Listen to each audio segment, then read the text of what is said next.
खूनी कुआं। सीमा गर्मियों की छुट्टियों में अपनी नानी के गांव आई थी। सीमा नानी के घर पहुंचने के बाद अपनी नानी के पैर छूती है और उनसे आशीर्वाद लेती है।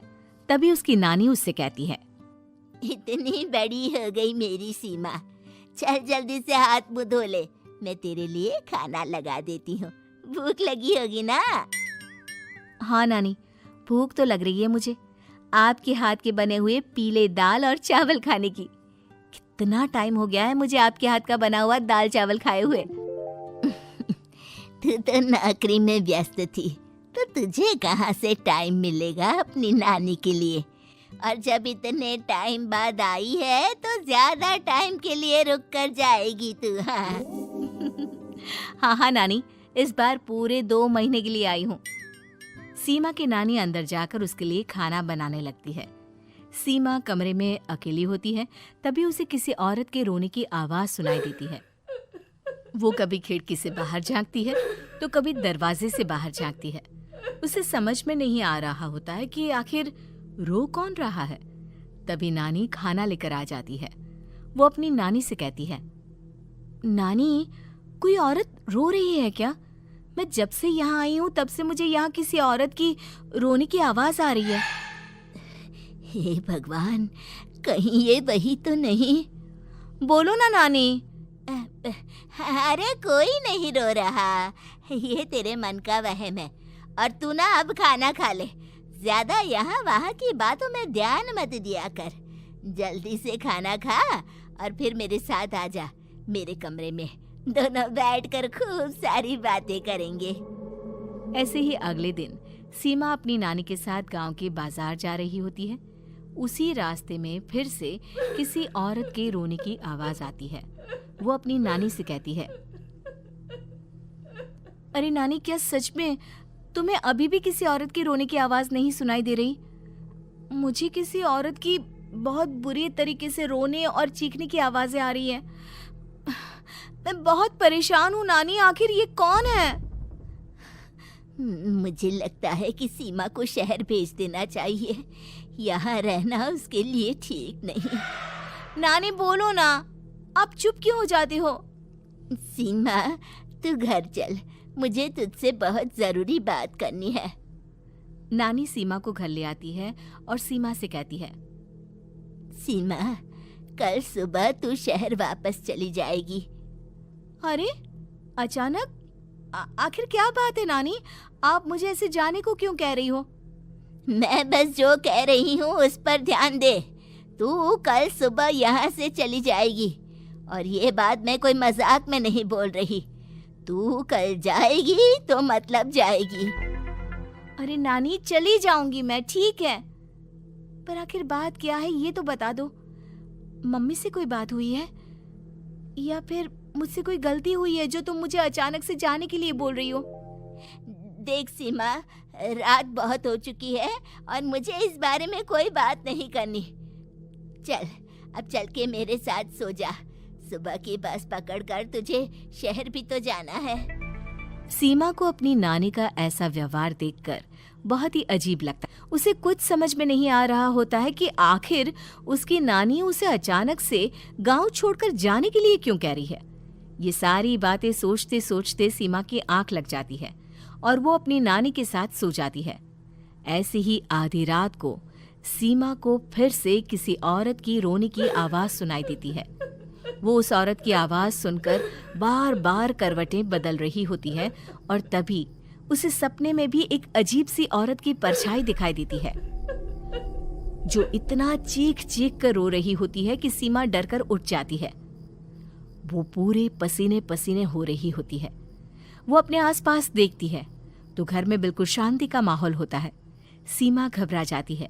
वो अपनी नानी को जगाने की कोशिश करती है, मगर उसकी नानी नहीं जगती। सीमा को फिर से उस औरत की रोने की आवाज सुनाई देती है। आखिरकार सीमा अपने आप को रोक नहीं पाती और वो घर का दरवाजा खोलकर बाहर निकलती है। आखिर ये माजरा क्या है? आज तो मैं पता करके रहूंगी। अब आवाज का पीछा करते हुए सीमा आधी रात को गांव के चौपाल के पास बने कुएं के पास पहुंच जाती है, जहां कुएं की चारों ओर बेड़ियां लगी होती हैं उन बेड़ियों में लगे हुए ताले के साथ एक लाल रंग का कपड़ा और माता रानी का कलावा बंधा होता है। उस कुएं में से सीमा को किसी के रोने की आवाज आती है। सीमा परेशान हो जाती है। इस कुएं में कौन है? कौन है यहाँ? सुनो, कौन है? कौन रो रहा है? वो चिल्ला चिल्ला कर पूछती है और साथ ही लोगों को जगाने की कोशिश करती है, मगर किसी को भी उसकी आवाज सुनाई नहीं देती। अब सीमा खुद उस कुएं के पास की बेड़ियों और तालों को खोलने की कोशिश करती है और किसी तरह कुछ देर की मशक्कत के बाद सीमा उसको खोल भी देती है। और जैसे ही वो कुआं खोलकर उसके अंदर झांकती है, सीमा उस कुएं में गिर जाती है। इतने में उसकी नानी की नींद भी खुल जाती है और सीमा को पास ना देखकर नानी परेशान हो जाती है। नानी घबराकर पूरे घर में उसे ढूंढने की कोशिश करती है, जिसके बाद उसकी नानी और सभी लोग उस खूनी कुएं के पास जाते हैं और सीमा की नानी कुएं के पास खड़ी होती है। सभी गांव वालों और सीमा की नानी को सीमा के चिल्लाने की आवाज आती है। बचाओ, कोई मुझे बचाओ। मेरी बच्ची, हम आ गए, हम तुझे बचा लेंगे। नानी, मुझे यहाँ बहुत डर लग रहा है। यहाँ इंसान की कटी हुई मुंडिया, हाथ, पैर और कंकाल है और खून भी है। नानी, मुझे डर लग रहा है। आप सब मेरी मदद कीजिए, नहीं तो ये खूनी कुआं मेरी बच्ची को भी खा जाएगा। अरे मुझे तो ये समझ में नहीं आ रहा कि आखिर इस खूनी कुएं को खोला किसने।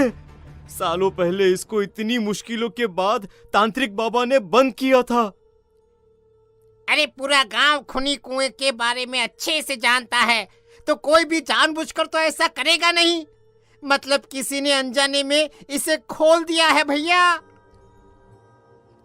सीमा को इस बारे में मालूम नहीं था और जब से वो यहाँ आई थी तभी से उसे किसी औरत के रोने की आवाजें भी सुनाई दे रही थी।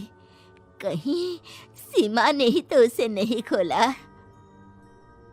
अगर ऐसा है तो फिर सीमा का बचना बहुत मुश्किल है। वहीं कुएं के अंदर सीमा रोते हुए बैठी होती है कि उसे आवाज सुनाई देती है जो कुएं के बाहर खड़े गांव वालों में से किसी को सुनाई नहीं देता। आज सालों के बाद मुझे ताजा खून मिलेगा। तेरा खून पीकर आज मैं अपनी प्यास बुझाऊंगा।